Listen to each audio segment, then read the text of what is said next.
It is really my pleasure to be able to introduce Paula Tompkins for you today. I've known Paula for almost 7 years, 6+ years, and when I was first introduced to her, she was a live wire, and she continues to be. And I can tell you stories, but we better not. Maybe later on. You give me another couple of glasses of wine, and it loosens up pretty well. But Paula is a Marshall University alumnus, a graduate of our College of Business, and the CEO and founder of a marketing and sales firm called ChannelNet. Let me tell you a little bit about Paula. Again, she's a business major and an acknowledged pioneer in using technology to facilitate multi-channel sales and service. In the past 25 years, she's helped a multitude of world-leading companies use technology to sell their products and build customer relations. She began her career working in sales and marketing with such companies like 3M and General Electric. ChannelNet, founded in 1985, specializes in multi-channel marketing and sales solutions based on internet technology. The company's client list includes the automobile industry, like Ford, General Motors, Toyota, technology companies like IBM and Intel, and retail customers like Saks Fifth Avenue, Macy's, and other consumer retailers such as Coca Cola, Lazy Boy, Benjamin Moore Paints, and I can vouch for Benjamin Moore Paints.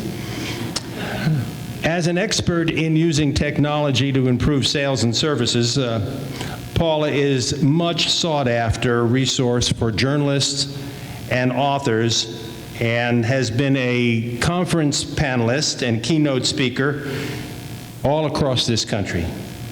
She has prepared and appeared on television programs like Tom Peters' Thriving on Success and the PSA Nightly Business Report, as well as the National Public Radio Money Talks, and I listen to that quite often. She has lectured at Columbia University School of Business, the University of California at Berkeley, and Stanford University. As a founder of a very successful sales and marketing firm, who has been a leader in creating social change for women for over 2 decades, please welcome Paula Tompkins.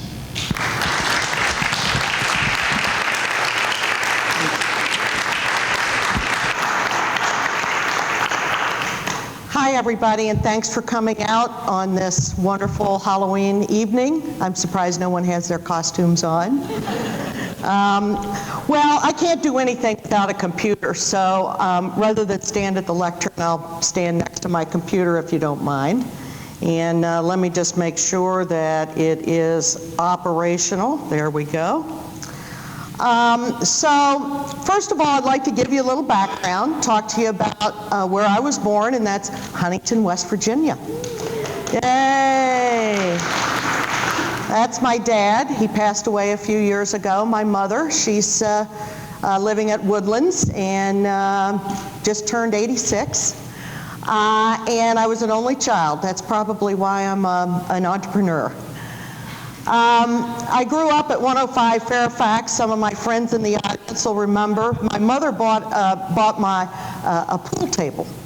And the idea was to keep me at home and all my friends coming to our house versus me being out there. So we had quite a bit of fun in the old days with the pool table at Paula's Pool Hall in the basement at 105 Fairfax. I went to Huntington High School. That's my graduation picture. Yay! The old Huntington High, the old Huntington High. Went directly to Marshall after graduating from college, or high school, and was here, was a freshman when the plane crashed. And we lost a number of our friends' parents in that crash, and Kathy Watrous, that's here today, lost her mom and dad. God love you. And it was quite an emotional thing for all of us. But we got through it, and look at Huntington today, and look at Marshall today. It's incredible. Here's a picture of my first car. I went to Daytona Beach, and I actually worked all summer and bought that car, and I think I paid a grand total of $3,500 for it. Now, who would imagine just 10 years later I would go out and secure contracts with BMW, General Motors, and Ford Motor Company? I was recruited off campus to go to work in New York City. I was probably, the Bank of New York had been down here recruiting for many years, and they said they never found anyone. And so they recruited me, and this is a great story. I was a little country girl, right, from Marshall University. I didn't know how to dress. I didn't understand you had to wear these suits and little bow ties and kind of try to look like a man, and you know, pumps and all black. I used to come home every other week with a new pair of black pumps. My roommate said, "For heaven's sakes," I said, "well, I've got to have pumps to go to work on Wall Street." And I visited, I moved to New York 1 year after the World Trade Towers were completed. So 9/11 had particular significance for me, in that I had been up in the top of those buildings many, many times. And it was just heartbreaking what happened there. So my first job, as I mentioned, was on Wall Street. There we are, running down the street in front of the stock exchange right there at Wall Street. And I then decided pretty quickly that Wall Street wasn't my style. It was very conservative. It was kind of like working in a library. Everybody was so hush-hush. And we did all these credit analysis of big corporations, which didn't make any sense because they were all credit-worthy. And so, you know, it was just this silly exercise. And so I went to work for 3M Company, and I had my first sales job.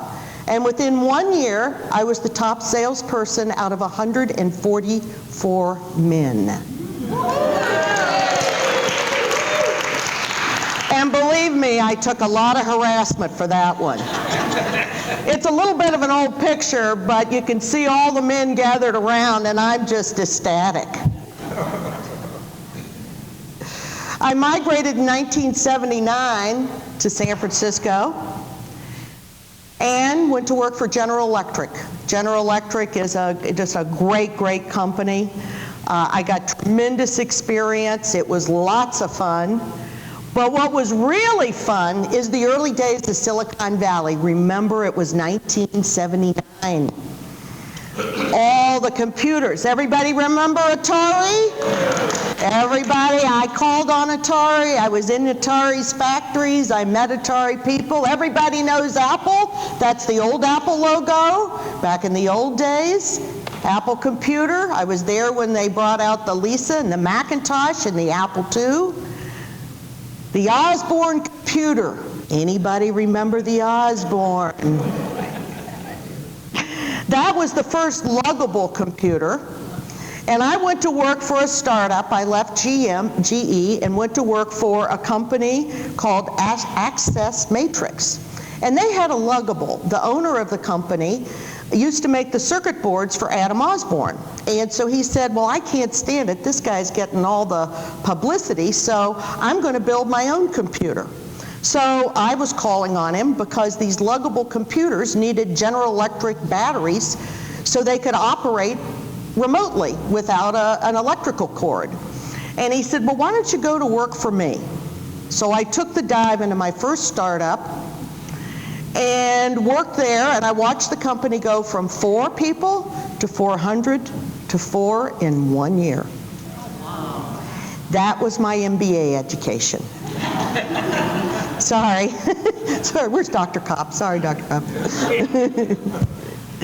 So it was a real experience to watch all the mistakes made, to try to get out in the market. We actually signed up 1,200 retailers to sell the product. And when it was delivered, the handle fell off. The printer didn't work. I mean, it was an engineering nightmare. So needless to say, I moved on and went to work for a company that wanted to commercialize their battery technology. And they made batteries that would probably fill this room, and if we ever got attacked by the Soviets or the Chinese, these batteries would shoot off the Minuteman missiles. And they wanted to commercialize these batteries, and so they acquired a patent on putting electronics in tray tables. This is 1983. Think about it. Think about how long ago that was. And we actually invented that. It was called AirPlay until I took over. We renamed it, we rebranded it, we took it to major corporations, we got them to sponsor programming on these tray tables that had been turned into computers. And we actually tested it on United Airlines in 1984. And the vice president of marketing at the time we were all gathered around after the test, it had been successful, and he said, I don't want any more electronics on my airplanes. Poof.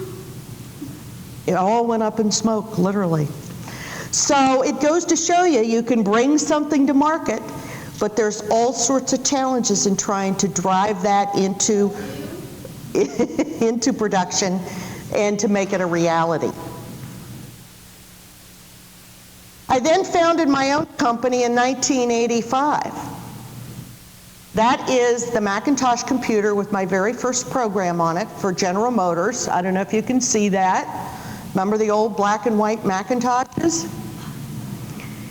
And invented the world's first interactive advertising agency. Now today, in 2013, we all know what interactive and digital marketing, but think about it. This is 28 years ago. And nobody was thinking of such things in those days.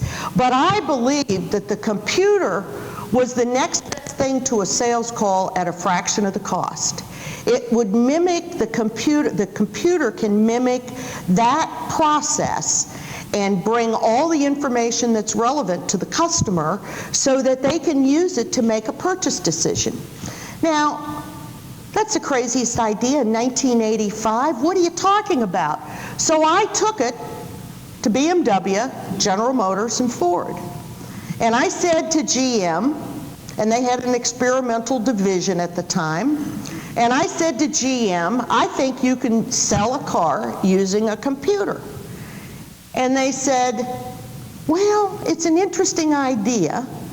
Why don't we do a focus group? So we brought people from Chicago and New York into a room, 12, 15 people, and we started to ask them questions like a focus group about what were their habits, why did they have a computer. And remember, in 1985, there were only 10 million computers in the whole world, personal computers, not the big mainframes, just the little personal computers. And these consumers, we asked them how they used their computers in their home and why they purchased them. And they were all, in those days, just like today, anybody that is typically a professional, high socio-demographic is going to use technology. And it was the same in 1985. And so we said, okay, well, what if a manufacturer was to send information to you on a diskette? Remember the old diskettes? Do you guys remember those things? And they said, well, that's interesting. And we said, who might do that? And they said, well, a hardware company, a software company. And we said, well, what about a car company? And they said, well, that's interesting. Yeah, you could do that. And we said, well, what car company? And they said, Toyota, Mercedes. And we said, well, what about Buick?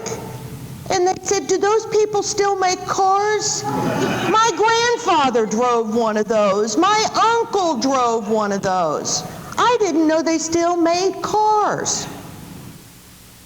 And that was the point. We were trying to reach people in a new way, with a new medium, to try to convince them that poor old dowdy Buick was worth taking a look at. And in fact, we took the very first car, a Buick Riata, they don't even make it anymore, and that's what a Riata used to look like, and we put it at a computer show, at an Apple computer show in San Francisco, right there on the floor. You can't believe the people ganged around that vehicle.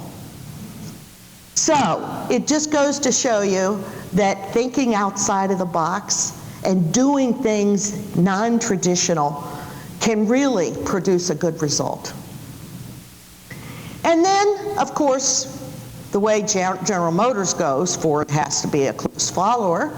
And so we came up with a different idea for them, and that is we would put a computer game on a disc along with product information on all their vehicles and comparison data. Are you listening to the kinds of things we did? It's the same things you do on the internet today when you shop for a car. You figure out your monthly payment. You compare features and functions of the vehicle. You do all those kind of things. And so this was called Ford Simulator. And Ford actually sold this for $6.95 to consumers, and they bought hundreds and thousands of them. Just wild, just wild. And interactive marketing caught on. We work with a host of multinational companies, telecom, you name it, Pepsi, Nissan across Europe. In fact, I've currently have projects running in Asia, Europe, Canada, US, nothing in South America or the Middle East yet. And then Chevron. So a whole host of different companies partaked in this particular endeavor and were very successful. Featured in all sorts of articles over the years. Ad Week, Ad Age, all sorts. Look how young I was there. And as Ron mentioned, Thriving on Chaos, I don't know how many of you remember Tom Peters and all of his books about management, but I actually got the privilege of spending a day with Tom while he filmed our company. And there he is standing in front of our old office, and he's saying, I'm literally dragging these blue chip companies into the 21st century with these new techniques that I was using. And that's part of the interview that was on PBS. There's a great video, and a little dated, but fun to watch, especially in light of how the world has changed. Lots of speaking engagements, not just domestically, but Australia, New Zealand, Denmark, you name it, all over the place, doing speaking engagements on bringing these new technologies to the world in the use of sales and marketing techniques. Stan Rapp, I don't know if anybody's ever heard of the big ad agency, direct marketing firm Rapp and Collins, but he included information on a case study in his book. We put out a guide to technology and marketing, and we won all kinds of awards for innovation of all the campaigns we did for our clients. And it really is a survival story. And I think that people that want to start a company have to really think about what it takes. And some of you in this room, I know, have your own businesses and run your own companies, and it's tough. It can be very tough. The first hurdle was the 1991 recession, and I don't know how many of you remember that, but I just watched the budgets decline as these big companies pulled back on all their funding inch by inch. I went from about 90 people to 17 in the course of a couple of years, and I really learned a lot. and I have some lessons learned later in the presentation. But downsizing is something you have to be prepared to do for those young people in the audience, because what goes up will come down. Oh, made it back very successfully, and then the dot-com meltdown. And 9/11 happened around the same time. So again, everybody pulls back their money, and you got to get in there and survive. And it isn't easy. And then after a long and very fruitful mutual relationship with Ford Motor Company, in 2007, they were 6 and 7, they were virtually on the brink of bankruptcy. And they were the lucky ones. They got in trouble earlier than General Motors and Chrysler. So, like so many programs, our program was brought in-house to supposedly save money, and I lost my biggest revenue stream. Big lesson in that. Concentration in one major client is absolutely deadly. It's deadly. But I survived. I survived. I lost so much money I can't even count it. I'm still paying it back. And then the 2008 recession. So just as I'm coming out of the Ford debacle, the mortgage crisis hits, people stop buying cars, all my clients went boom. GM, I had $1 million contract with them, they went into bankruptcy. Chrysler, I had $1 million contract with them. They stopped leasing, and that was our primary thing we did for them. And so luckily, I got all my money out of those characters. But trust me, it isn't easy, because they'd love not to pay you. So you got to be ruthless and vicious and go after the money. And luckily, in 2005, I had become a certified woman-owned business. And all these big companies need to be careful about how they treat minority and women-owned businesses, because they count you as to the government as part of their supplier pool. And so I used that chip to get paid. And I worked hard with the purchasing people and with all the people I needed to, the diversity people, to get paid, because believe me, nobody wanted to pay anybody in those days. They'd find any excuse not to pay you.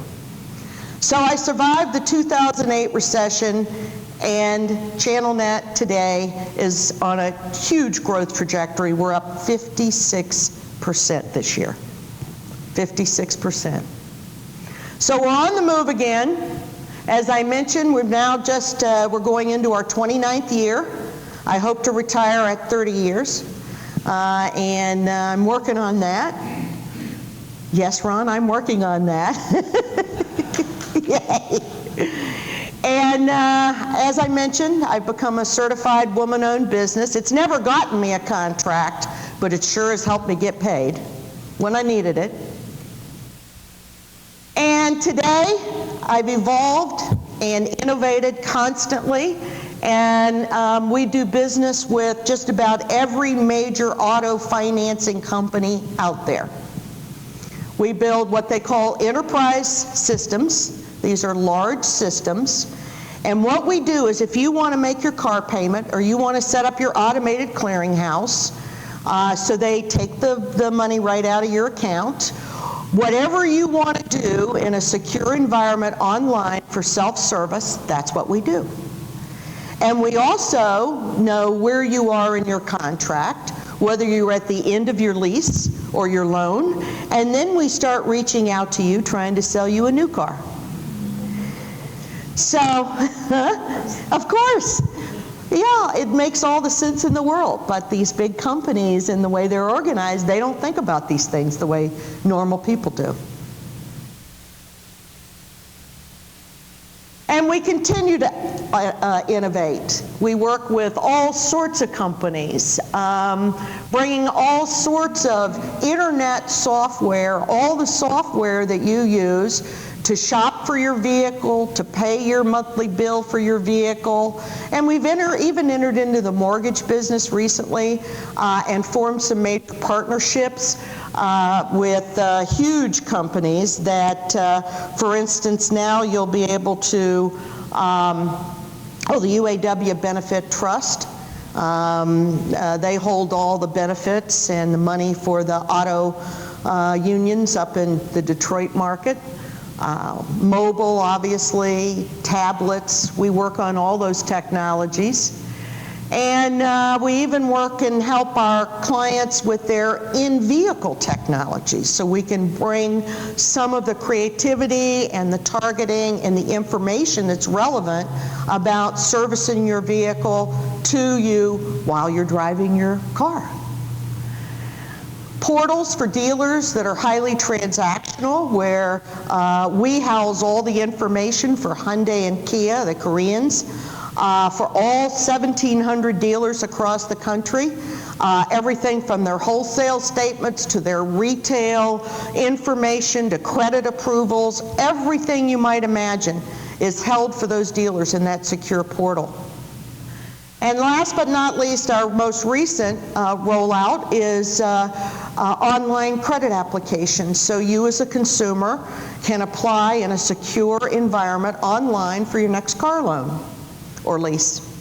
And we have been getting this particular application is actually embedded in a dealer's website, or held on a tablet in the dealer's showroom, so you can actually do this yourself versus sitting with the guy and he's writing down all your information and then entering it into a system, and 3 days later he calls you back and says you're approved.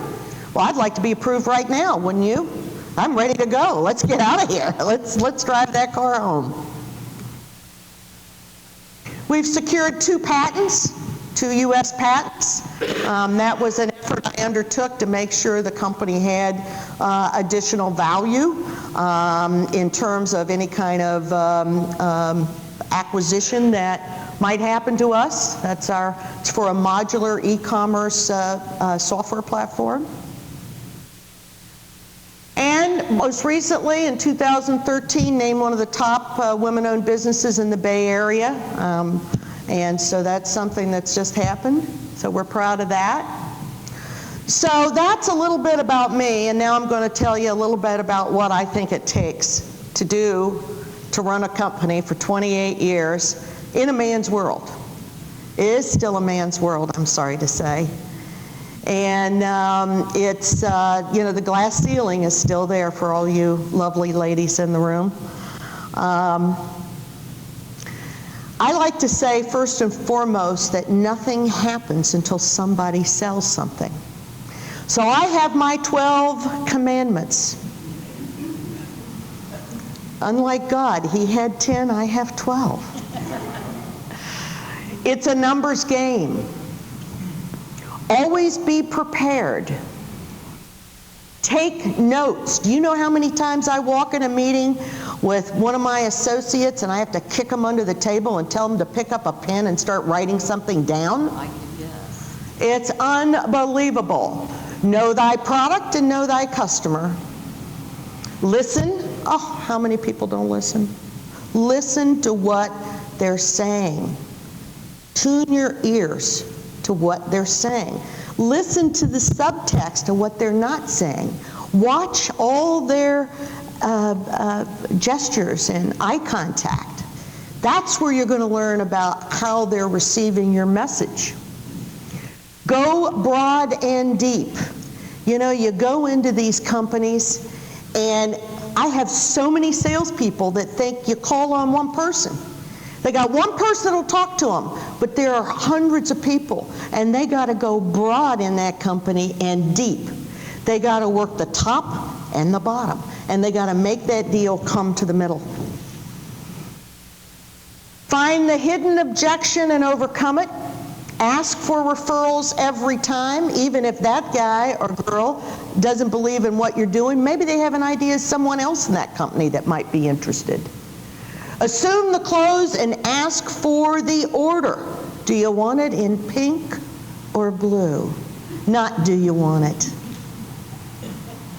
Follow up. Oh my God, this is the number one thing people don't do. They walk out, they don't have good notes, they didn't listen, they didn't ask for the order, there were action items that need to be dealt with, and they don't do them, or don't do them in a timely manner, or forgot half of what they were supposed to do.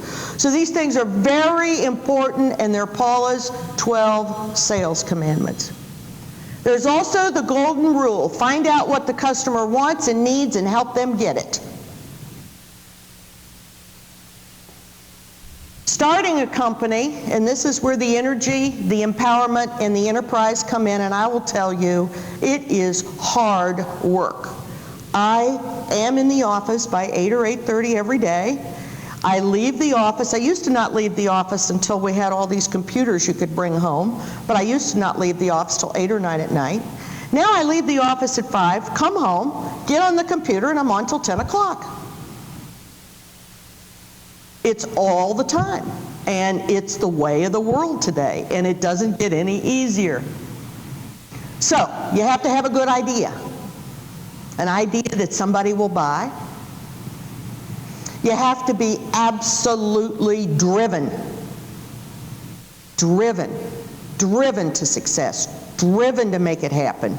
And you have to be able to overcome all the hurdles that are going to be put in front of you. And there is one every day. Focus. And that's why so many people that have families and children, it's hard.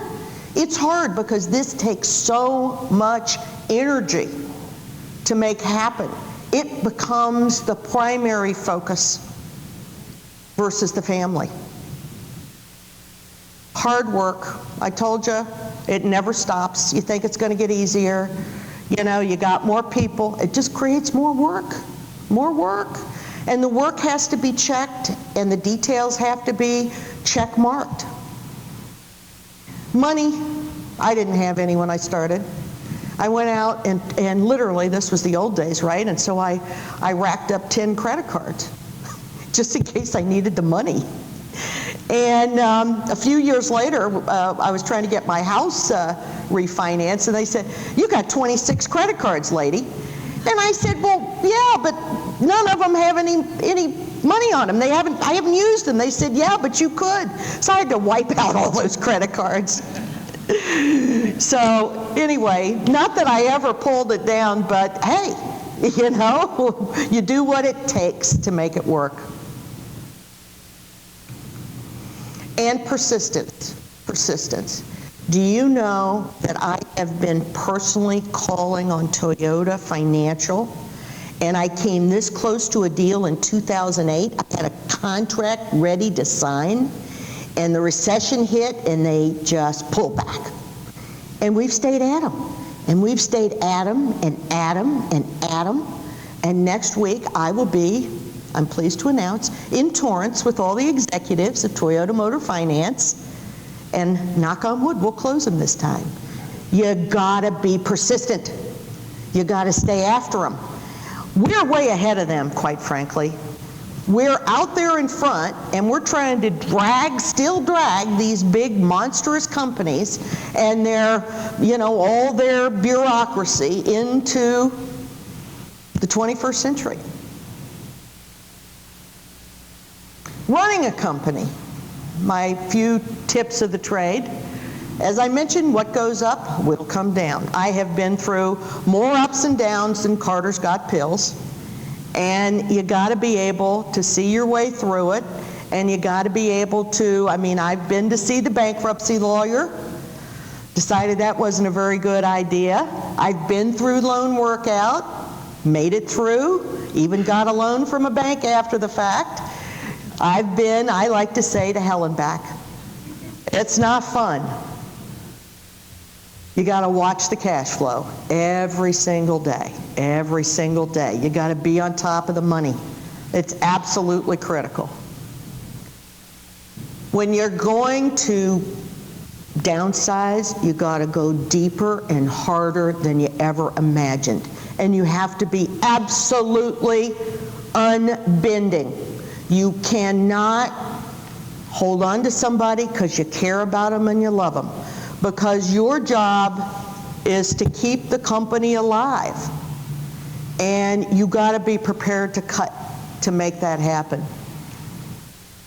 People are the biggest challenge. Oh my God.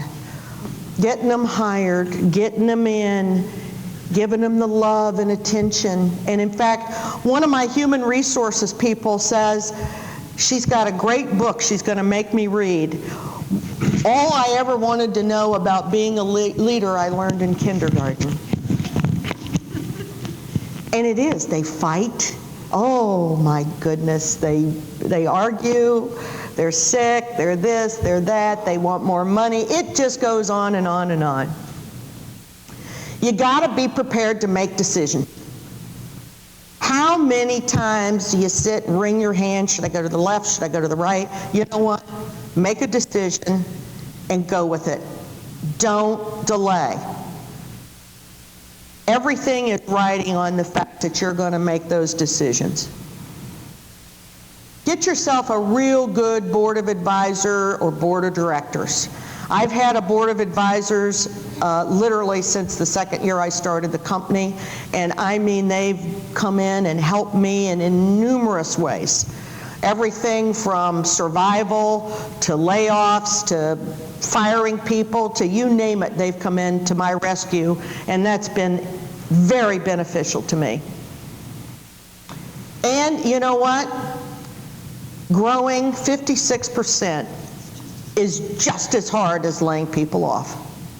And in a lot of ways it's worse, because you got to just bring in scads of people, and you got to indoctrinate them into the company, and you got to make it all work and keep the quality levels high. So it's very, very, very tough. And you got to constantly evolve and innovate. I've always been in sales and marketing. I've always worked with great big giant corporations in their sales and marketing, and I've always been about bringing technology to those processes. I've just evolved with the technology, evolved with the ideas, and gotten deeper and deeper and deeper and deeper into them. So now my contracts are multi-million-dollar contracts that go for 3 years, 8 years, 10 years. They can't get rid of me that easy.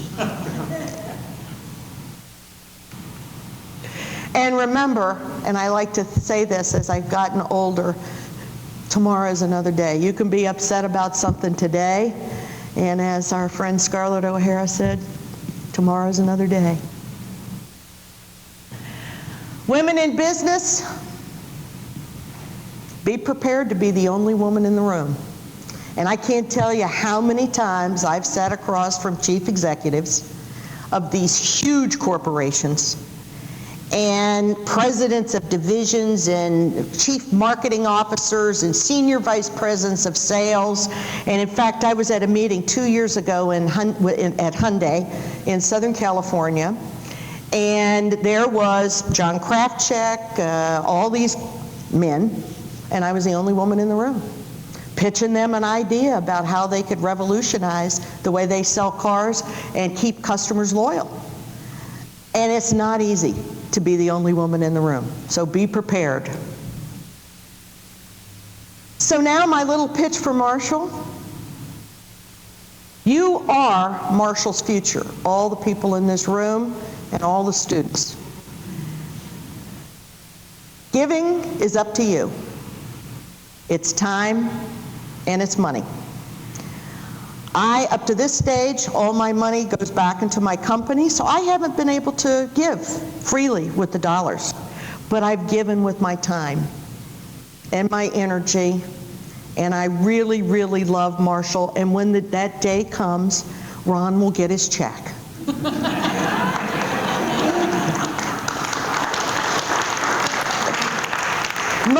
Much to my husband and University of Michigan's chagrin.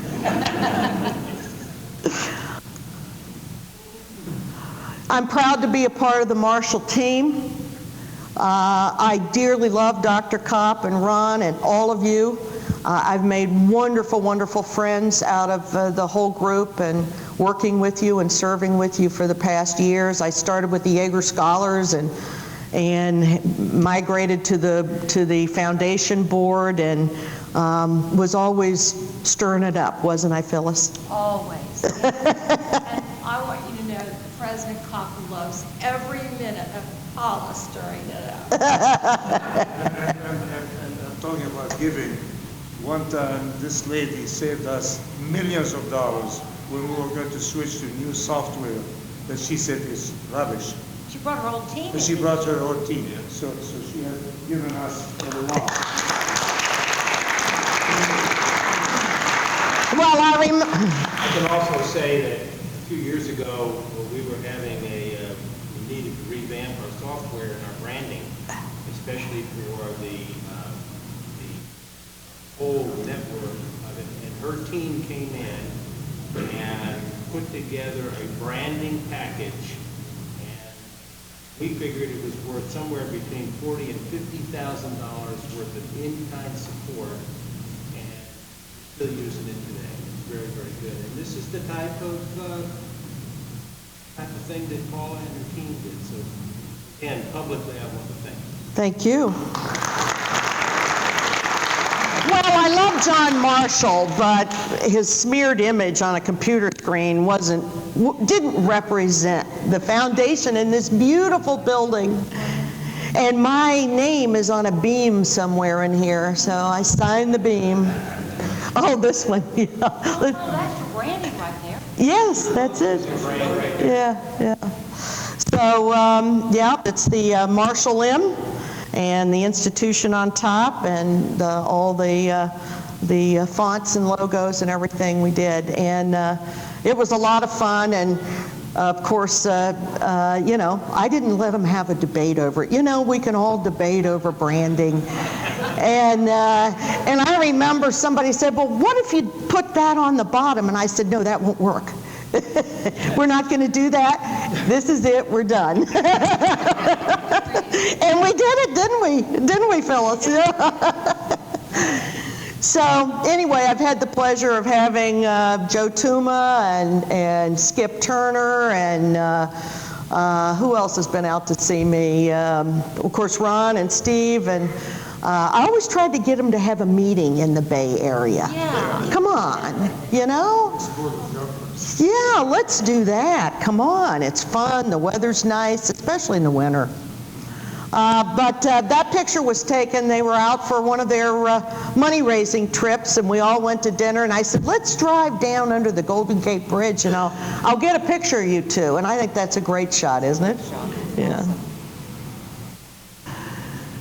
So, thank you all. This has been a delight and a pleasure. And thank you for being here. I know we have the career person from Marshall. I did have a intern this year from University of Chicago and one from University of Michigan. And the University of Michigan girl is a senior, and she's working for us part-time. This is her last year, and come April, she will join us full-time. And during the old days of Jaeger Scholar, I had a program for a lot of the Jaeger Scholars. I used to bring them for internships. So, hey, we love to have them. So, especially if they're good workers. Okay, now, questions. Oh, good, Joe. Uh-oh. Paula, first of all, let me tell you, I was intrigued when you talked about being used to a man's world. First, early on when I met you, I don't think you ever really believed that. And now that I've heard you speak and gotten to know more about the depth of your experience and everything, I have serious doubts about it. So that be what it may. As a lot of people, I think today, that are trying to get into business are trying to figure out, what do? Do you go find a problem that needs an answer? Or you go discover something or develop something that you think is a great answer and try to find a problem for it? I would say you got to find a problem and fill the need. And I got trained by 3M and General Electric early on as a salesperson. And literally, back in the old days, when I was with 3M, my territory was Bronx, Brooklyn, Queens, Long Island, and Manhattan. And here I was, a 22, 23-year-old girl, going into these factories. I've watched everything from Steinway pianos to F-15s built in the metro area. And they taught us that we needed to go back and don't talk to the purchasing guy. He's going to buy it eventually. Go talk to the worker, the guy that's using our product in the manufacturing process, and find out what his problems are, and then bring that information back to us so we can innovate and help him solve his problems. And I've been a big believer in that my whole career. The Silicon Valley is full of startups, right? And they just keep inventing, and the problem is you got a guy in the back room, he's some nerd, he thinks he's come up with the world's greatest whatever it is. He runs out and gets some crazy venture capitalist to put a couple $100,000 in, and nobody will buy it. So you really, today it's really an art. You gotta understand the customer need. You gotta prototype. You gotta get it in front of the customer. You gotta see if the dog will eat the food. Will somebody pay for it? There's all this work that has to be done. And 2 different times I've tried to start companies myself separate from my company based upon my technology. And the first time I did it, and it was a great idea, and frankly it would fly today, but it was called Sports Tracker. And the idea is, how people like to do these pools in the office and track their sports? Well, we put together a computer program with all the statistical data and everything where you could go in and track your team and bet and do all that. Not Las Vegas betting, but just, around the office and that. And I went to a friend of mine who was a big direct marketing guy, the Stan Rapp, and said, what do you think? And he said, you know what? It's not the idea. It's going to cost you millions of dollars to advertise it, to sell it. And it's a $25 item. Whoop. I spent $75,000 on advertising. The idea went nowhere. And I said, this is too hard. And went back to my knitting. So I had another occasion where the Ford family asked me to help them automate their family office, and they have 85 members now of their family, and very wealthy private office, their own accountants, their own investors, their own everything. And so we went to put that product together, and 2 of the members of the Ford family invested, and I invested my time and my technology. And then we got hit by the meltdown, the dot-com meltdown. That was during the dot-com heydays.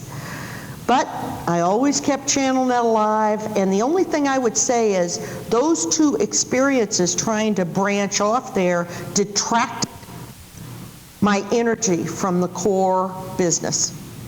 And so you live and learn, right? You live and learn, yes. I was curious, watching interactive marketing, the definition that you use, and some of the ideas and the products that came up on the screen, brought to light what the government's trying to do right now. Oh my God. I was wondering what your take on, Oh. I mean, you have the same challenges in a smaller scope, and how have they done it incorrectly versus how you might have done it? Well, first of all, I've been on and played with healthcare.gov or whatever the heck it's called. And it's interesting because what they tried to do, they really needed artificial intelligence, because for you to go in, they're asking you certain questions, and then they want to serve up the right plan for you, right? Well, I don't know who they hired and spent all that money on, but there are experts in the world that that's what they do. And so my feeling is the government shouldn't be running any technology projects. I personally have, even though I'm a certified woman-owned business, I don't even want to get near those guys. The Beltway bandits, it's just all a mess. And so I'm not surprised. And I think it's going to be a long battle to get something that really works out there the way it should. And I've thought about writing my Congressman. I don't want to get in the middle of it.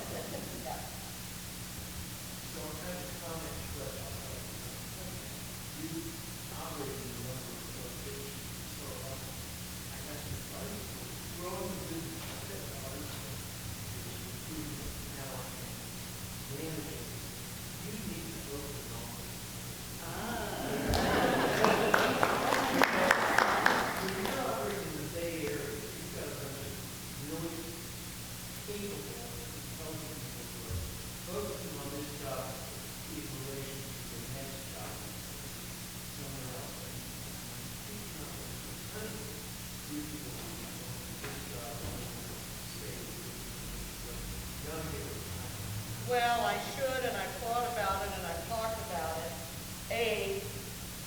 The airport problems. You know, and it's always been a bugaboo of mine, and somebody ought to take a battering ram to Charleston and say, get us an airport that's decent. What happened? Your microphone. Oh, You don't need that. I don't need it. I'm loud enough. Wait, the camera. So, I mean, the thing about that is, your mother's here, you like coming here, so why not have it where you like to be anyway? The other thing is, you don't need to travel.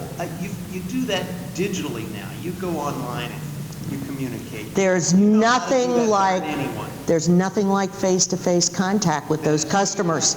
You cannot replace that with email. Just drives me crazy. I see these emails that are like 14 strings long. Nobody even knows what the start of them was, right? And the text messaging and so I'm a big believer, especially when it comes to my clients being in their face. So the question has to do, it almost confuses me. You're a software company, you're a marketing company. Tell me how you put those core skills together, and if there are others that... It is very hard. It is very, very hard. People don't understand it, you know, and what's hard about it is you've got, on the one side, I'm going to put this down.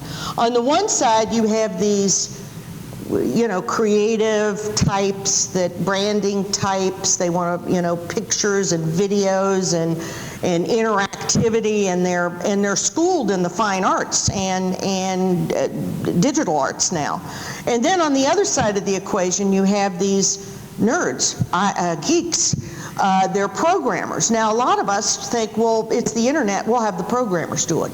Oh, that's wrong. When it comes to sales and marketing, those aren't the right people to do it. You have to be able to merge these right brain, left brain people and get them to work together and collaborate, and therein lies the rub. Therein lies the rub. So that's really the secret. And, you know, it's interesting.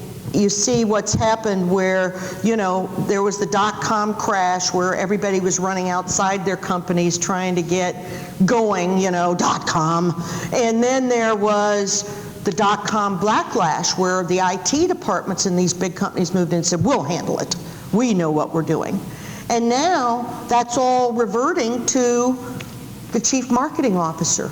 And the money is now going to the chief marketing officer and the head of marketing and sales, because the technology is just the infrastructure. It's the delivery mechanism. It's the interactivity, it's the visuals, it's the content, it's all those soft things that are layered on top of that technology that make people want to use the software online. And how many of you have gone to a website and gone, well, this thing is lame. I'm not using this. I'm not pressing this. I'm not putting my social security number in that, right? And that's where the rubber meets the road. It isn't just about technology. It's the application of technology to the business problem. Any other questions? I know Phyllis has some. Oh, I have about 11, so make sure you get everybody else. Okay. Anybody else? This has been fun. I don't know if I'm over time or under time or what. Just on time. That's, oh my gosh, it just doesn't end. But Paula George on the campus of Marshall, okay, Huntington girl. A townie. Huh? A townie. How, Homie. what do you know, what did you know about that person at the time that the big companies saw taking you to New York? What did you know about yourself? You know, I mean, you know, I was an average student. I wasn't a rocket scientist. You know, I worked hard. I was a hard worker, but I was driven. I was just driven. I don't know. Was I driven? You always had an answer. I mean, and we just went with it.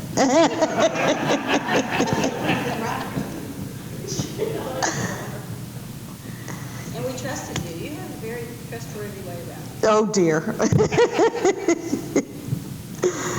Yes. Paula, you said something that's been fundamental for centuries.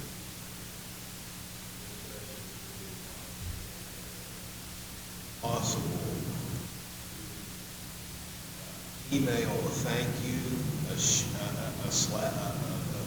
attaboy. You can't do that electronically. You have to be in front of either a colleague or a customer to do that and get its full potential. It's true. It's just fundamental. It's true. Yeah. It has to be done that way. I mean, I think, you know, the young kids, that's going to be a challenge for them, right? I mean, you know, I walk through airports and people are going like this, you know, it's just, you know, they're going to kill themselves. And I'm one of them too, right? So I'm tethered to my devices. But, you know, social skills are really, really important. Back to your comment, my confidence, and I guess my mother really wanted me to be successful. She just pushed me to be independent, to not ever rely on a man for my money or my livelihood. And I guess that would be the number one thing. It was her. And believe me, if it was up to me, I wouldn't have gone to New York City. That was, the first year there was scary. I mean, my God, here's this woman, you know, and I'm looking at her. And I came home and cried, oh, I want to go back, I want to go back. But then I was sitting in Central Park on July 4th, listening to the 1812 Overture, and I looked up, and all this grandeur around me, I said, that's it, never going back. I'm bought in, this is it. So. Paula, to add to what Rick was saying, I hate to say this, but as far as airport, Charleston is only 15 minutes, and they have excellent. I knew Joe was going to do that. But we're only 15 minutes from here, and there are connections. We can go to Chicago, to Houston.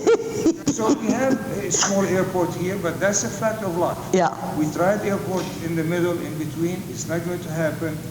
And it's all right to go to Charleston, or for you people to fly to Charleston and come here. The other thing is, we do have in Huntington a lot of wideband capabilities now that we didn't have before at Pullman. It's going to be amazing what the Department of Arts and Design is going to have. The RTI has a tremendous capability. And Marshall, I'm not speaking for our esteemed president, but Marshall is willing to share and willing to help. You know, so I want programmers, creative people. Okay. So just look. Uh-oh. I want you to take a look at the fine arts facility going in downtown. Well, we talked about that. We have a retail business on the first floor, space allocated, perfect for satellite operation. I told you you got to put students in there for me. They're going to be in there. Okay. Oh my goodness. Joe's got some. Just one other thing you taught us today is referrals.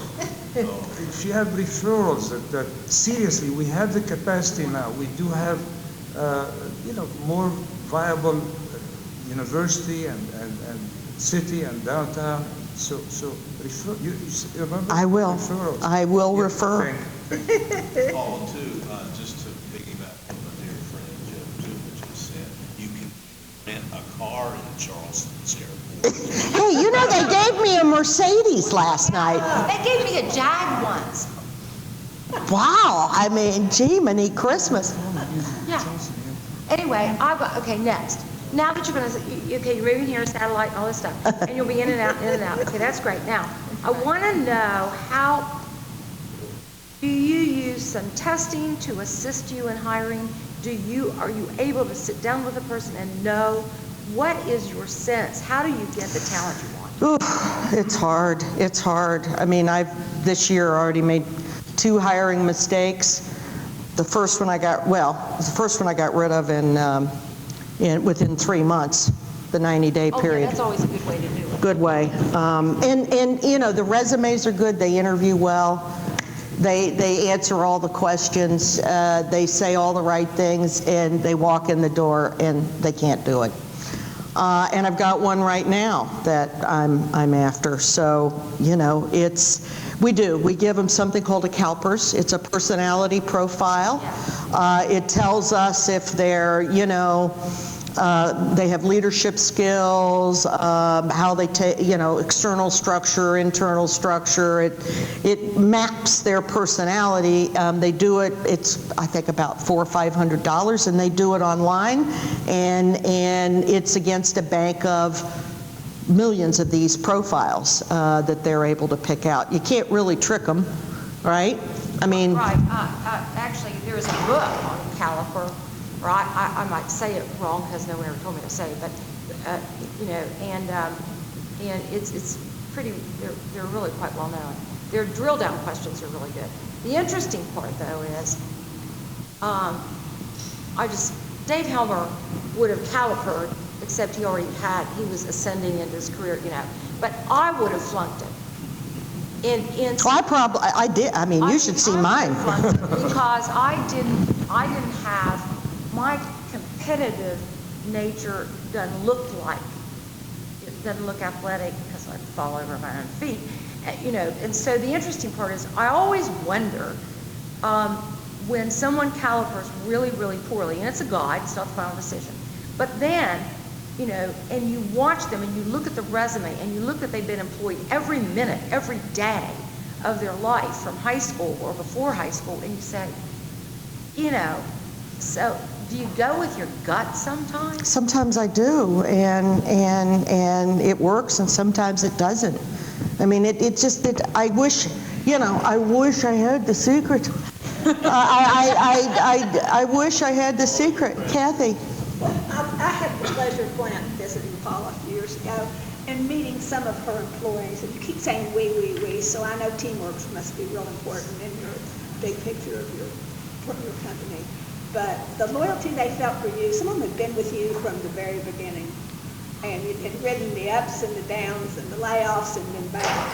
Do you still have those people? Most of them, yeah. I mean, you felt such a loyalty for them and they for you that it was real impressive to me. Yeah, it's a family. I mean, I'm the mommy, which is the bad news, right? Because and you said you had to lay some of them off and brought them back. Yeah, it's loyalty to your company, and it's been with you long time. Yeah. Paula, you have a student back here. Yes. I'm a marketing student, and I was just wondering what advice you have for young students or young people who have that entrepreneurial ambition. What would you say to everyone has ideas, some of them have ideas, not everyone follows their ideas. What would you say to young students? Dive into the deep end of the pool. You just got to go. You just got to pull up your socks. You got to write your idea down. You got to take it to as many people as will listen to you. I wish, you know, when I came up with my company, the idea, I took it to some of my friends in Silicon Valley, and they all told me it was the dumbest idea they'd ever heard of. Seriously. Well, I'm most impressed with your presentation, where you come from, and all you've done, and so forth. And I proud of this moment that we've gone out to Silicon Valley and done everything we've done. But to answer this young man's question, I wish that when I was a student here in the School of Business, and I was about 10 years ahead of you, I just wish someone would have made a presentation to me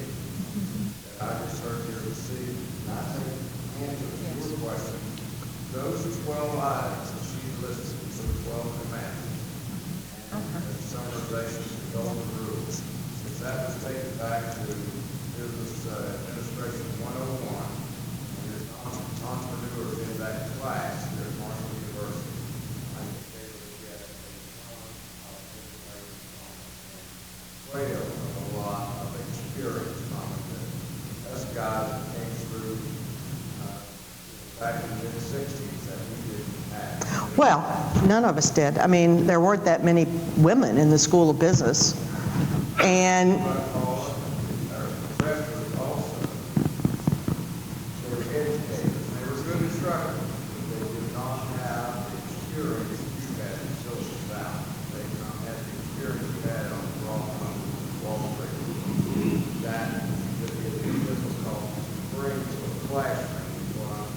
no, you're absolutely right. I mean, frankly, I loved Marshall, and it prepares you for life, but nothing prepares you for life like that real world experience. And it did nothing like it. Yes. Would you ever consider coming back to Marshall and maybe teaching? When I retire. There would be a place for you to be. Set up a business downtown and you can Go down there.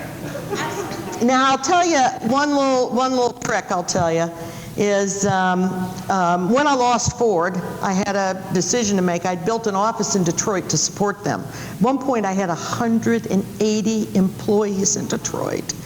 And in 2011, you talk about hell, they came to me and they said, it was right after 9/11, and they looked at me and they said, you're going to lay off 33% of your workforce and you have 4 days to do it. And I paid out $1 million in severance. Severance. I know, but you did it. Yeah, well, I don't do it anymore. So that was my first, and then Ford was just spiraling down, right? Every year they'd chop and they'd chop and they'd chop and they'd sick their purchasing people on you. It was a miserable, miserable experience. The good news was I had Ford. The bad news was I had Ford. I call them the four-letter word. And all these big companies have their own personalities. The Koreans are one, the Japanese are another, the crazy Americans. I've seen so much with these big companies, but the one thing I did is every time I had to lay people off in the state of California, I got sued.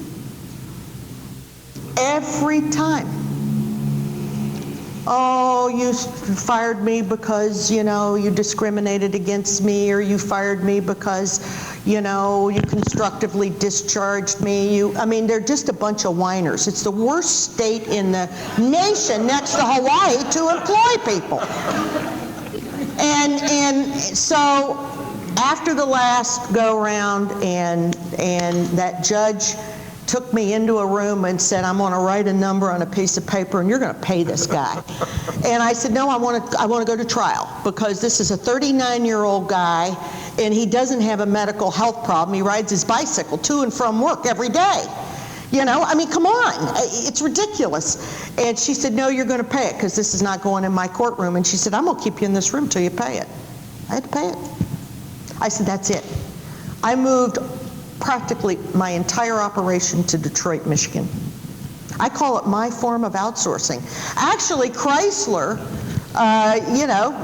picked up on my theme. Made in Detroit is now their logo. So anyway, I want to thank all of you for coming. It's been lots of fun. I feel like I was...